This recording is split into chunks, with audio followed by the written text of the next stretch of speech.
اللہ کے نام سے جو سراسر رحمت ہے، جس کی شفقت ابدی ہے۔ یہ سورہ الف لام را ہے۔ یہ کتاب ہے جو ہم نے تمہاری طرف اتاری ہے، اس لیے کہ تم لوگوں کو اندھیروں سے نکال کر روشنی میں لے آؤ، ان کے پروردگار کے اذن سے، اس خدا کے راستے کی طرف جو زبردست ہے، اپنی ذات میں آپ محمود ہے۔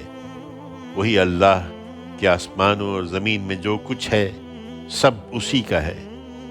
تم اس کا انکار کرو گے؟ یاد رکھو، ان کے لیے جو اس کتاب کے منکر ہیں ایک شدید عذاب کی تباہی ہے۔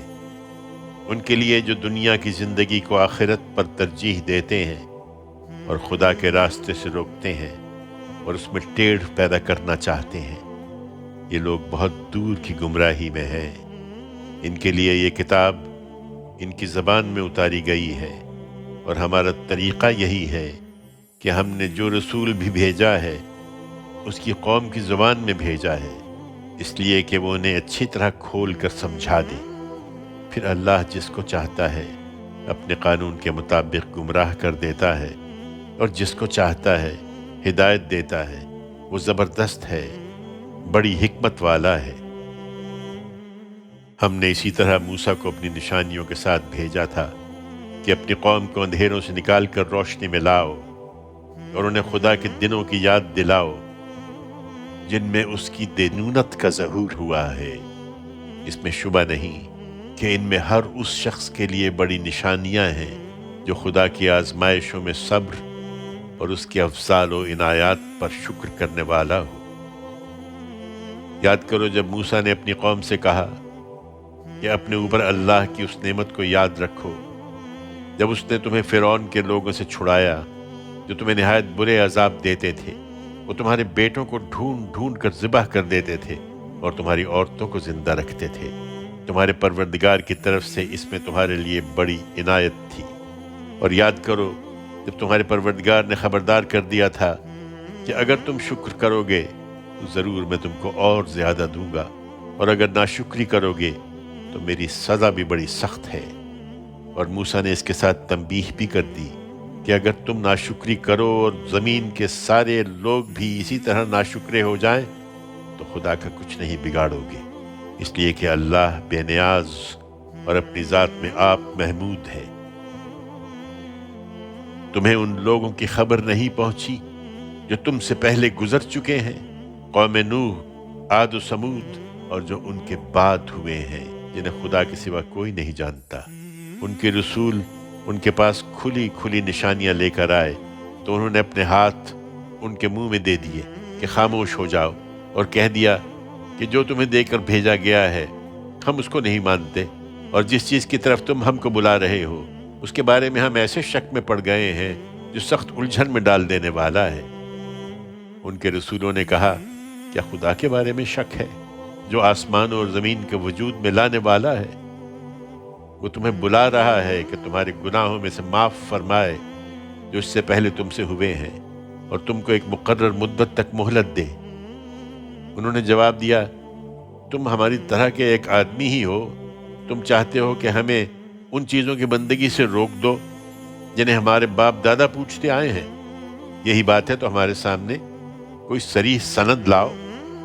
ان کے رسولوں نے ان سے کہا، بے شک ہم تمہاری ہی طرح کے آدمی ہیں، مگر اللہ اپنے بندوں میں سے جس پر چاہتا ہے فضل فرماتا ہے۔ یہ ہمارے اختیار میں نہیں ہے کہ اذن الہی کے بغیر ہم تمہیں کوئی سند لا دکھائیں، سو تمہارا یہ مطالبہ اللہ کے حوالے ہے، اور ایمان والوں کو چاہیے کہ اس طرح کے معاملات میں اللہ ہی پر بھروسہ رکھیں۔ اور ہم کیوں نہ اللہ پر بھروسہ رکھیں جبکہ ہمارے ان راستوں کی ہدایت اسی نے ہمیں بخشی ہے۔ تم جو اذیت بھی ہمیں دے رہے ہو ہم اس پر ہر حال میں صبر کریں گے اور اللہ پر بھروسہ کریں گے، اس لیے کہ بھروسہ کرنے والوں کو اللہ ہی پر بھروسہ کرنا چاہیے۔ اس پر منکروں نے اپنے رسولوں سے کہہ دیا کہ ہم تم کو اپنی اس سرزمین سے لازماً نکال دیں گے یا تمہیں بالآخر ہماری ملت میں واپس آنا ہوگا۔ تب ان کے پروردگار نے ان کی طرف وحی بھیجی کہ ہم ان ظالموں کو ہلاک کر دیں گے اور ان کے بعد تمہیں اس ملک میں آباد کریں گے۔ یہ بشارت ہے ان کے لیے جو میرے حضور جواب دہی کے لیے کھڑے ہونے سے ڈرے اور جو میری وعید سے ڈرے۔ انہوں نے فیصلہ چاہا تھا سو فیصلہ ہو گیا، اور ہر سرکش ضدی نامراد ہوا۔ اب اس کے آگے دوزخ ہے، وہاں اس کو پیپ کا پانی پلایا جائے گا، وہ اس کو گھونٹ گھونٹ پیے گا اور گلے سے اتار نہ سکے گا۔ موت ہر طرف سے اس پر پلی پڑ رہی ہوگی لیکن مرنے نہ پائے گا، اور آگے ایک اور سخت عذاب اس کا منتظر ہوگا۔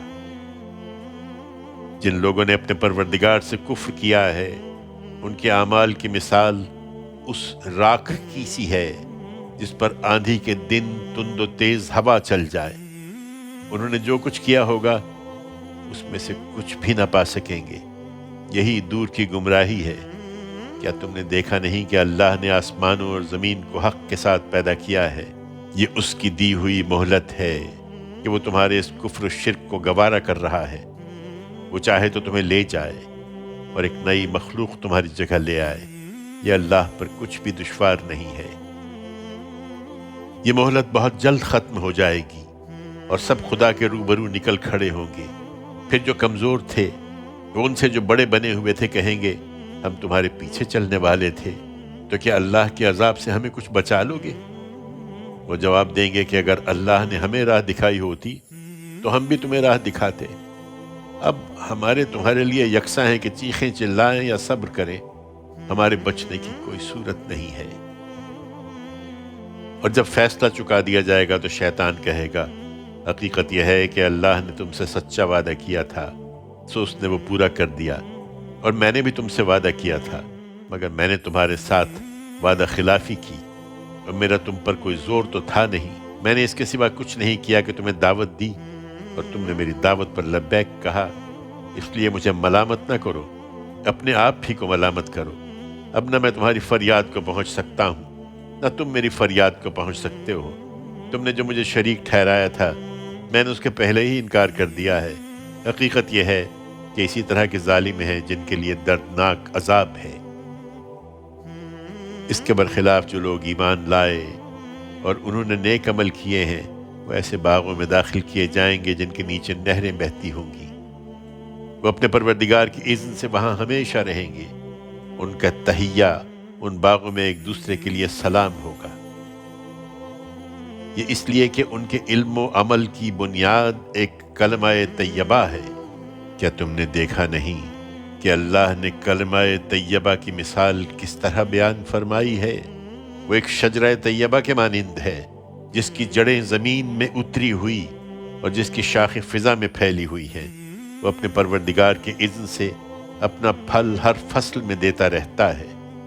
یہ کلمہ طیبہ کی مثال ہے، اور اللہ لوگوں کے لیے تمثیلیں بیان فرماتا ہے تاکہ وہ یاد دہانی حاصل کریں۔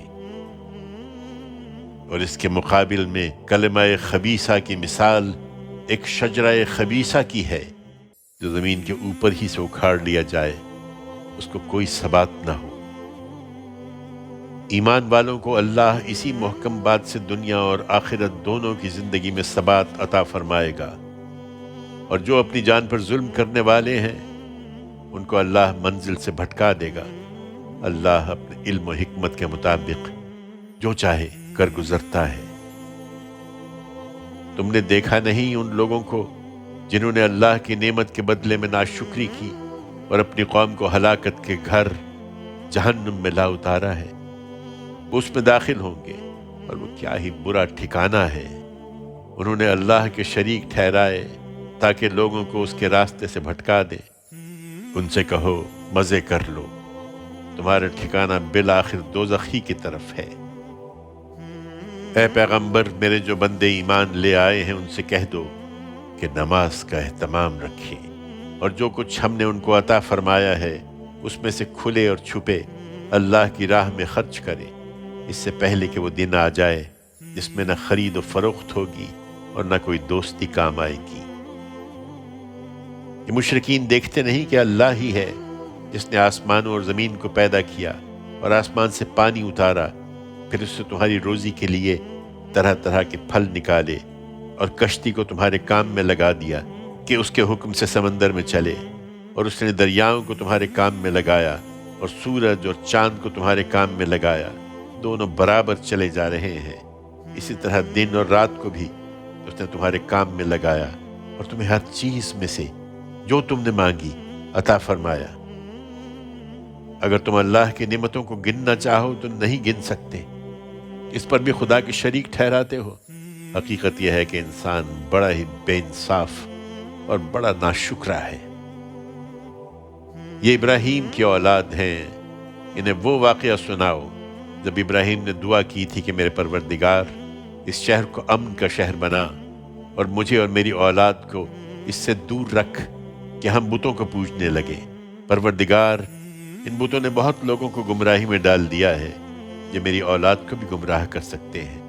اس لیے جو ان میں سے میری پیروی کرے وہ تو میرا ہے، اور جس نے میری بات نہیں مانی اس کا معاملہ تیرے حوالے ہے۔ پھر تو بخشنے والا ہے، تیری شفقت ابدی ہے۔ اے ہمارے پروردگار، میں نے اپنی کچھ اولاد کو تیرے حرمت والے گھر کے پاس ایک بن کھیتی کی وادی میں لا بسایا ہے۔ پروردگار، اس لیے کہ وہ اس گھر میں نماز کا اہتمام کریں، سو تو لوگوں کے دل ان کی طرف مائل کر دے اور انہیں پھلوں کی روزی عطا فرما، اس لیے کہ وہ تیرا شکر ادا کریں۔ پروردگار، تو جانتا ہے جو کچھ ہم چھپاتے ہیں اور جو کچھ ظاہر کرتے ہیں۔ حقیقت یہ ہے کہ اللہ سے کچھ بھی چھپا ہوا نہیں ہے، نہ زمین میں نہ آسمان میں۔ خدا کا شکر ہے جس نے مجھے اس بڑھاپے میں اسماعیل اور اسحاق عطا فرمائے ہیں۔ اس میں کچھ شک نہیں کہ میرا پروردگار دعا کا سننے والا ہے۔ پروردگار، مجھے نماز کا اہتمام کرنے والا بنا اور میری اولاد سے بھی جنہیں میں یہاں بسا رہا ہوں۔ پروردگار، اور میری یہ دعا قبول فرما۔ پروردگار، تو مجھ کو بخش دے اور میرے والدین کو اور سب ایمان والوں کو بخش دے اس دن جب کہ حساب قائم ہوگا۔ یہ ظالم جو کچھ کر رہے ہیں، تم خدا کو اس سے ہرگز غافل نہ سمجھو اے پیغمبر۔ وہ انہیں صرف اس دن کے لیے ٹال رہا ہے جس میں نگاہیں پھٹی کی پھٹی رہ جائیں گی۔ یہ سر اٹھائے ہوئے بھاگ رہے ہوں گے، ان کی نظر اٹھے گی تو ان کی طرف پلٹ کر نہ آئے گی اور ان کے دل اڑے ہوئے ہوں گے۔ تم ان لوگوں کو اس دن سے خبردار کر دو جس دن انہیں عذاب آ لے گا۔ اس وقت یہ اپنی جانوں پر ظلم ڈھانے والے کہیں گے کہ اے ہمارے رب، ہمیں تھوڑی سی مہلت اور دے دے، ہم تیری دعوت قبول کر لیں گے اور تیرے رسولوں کی پیروی کریں گے۔ کیا تم اس سے پہلے قسمیں نہیں کھاتے رہے تھے کہ تم اپنی جگہ سے ہٹنے والے نہیں ہو؟ تم انہی لوگوں کی بستیوں میں آباد تھے جنہوں نے اپنی جانوں پر ظلم ڈھائے تھے، اور تم پر کھل چکا تھا کہ ہم نے ان کے ساتھ کیا معاملہ کیا، اور ہم نے تمہارے لیے ان کی مثالیں بیان کر دی تھیں۔ انہوں نے اپنی سب چالیں چل دیکھیں، ان کی یہ چالیں اب اللہ کے پاس دھری ہیں، اگرچہ ان کی چالیں ایسی تھیں کہ ان سے پہاڑ بھی ٹل جائیں۔ سو ہرگز خیال نہ کرو کہ اللہ اپنے رسولوں سے کیے ہوئے وعدوں کے خلاف کرے گا۔ یقیناً اللہ زبردست ہے، وہ انتقام لینے والا ہے۔ اس دن کو یاد رکھو جب یہ زمین دوسری زمین سے بدل دی جائے گی اور آسمان بھی، اور سب تنہا بے یار و مددگار اللہ واحد و قہار کے سامنے نکل کھڑے ہوں گے۔ اس دن تم مجرموں کو دیکھو گے کہ زنجیروں میں جکڑے ہوئے ہیں، ان کے لباس تارکول کے ہیں اور ان کے چہروں پر آگ چھائی ہوئی ہے۔ یہ اس لیے کہ اللہ ہر شخص کو اس کی کمائی کا بدلہ دے۔ بے شک اللہ جلد حساب چکا دینے والا ہے۔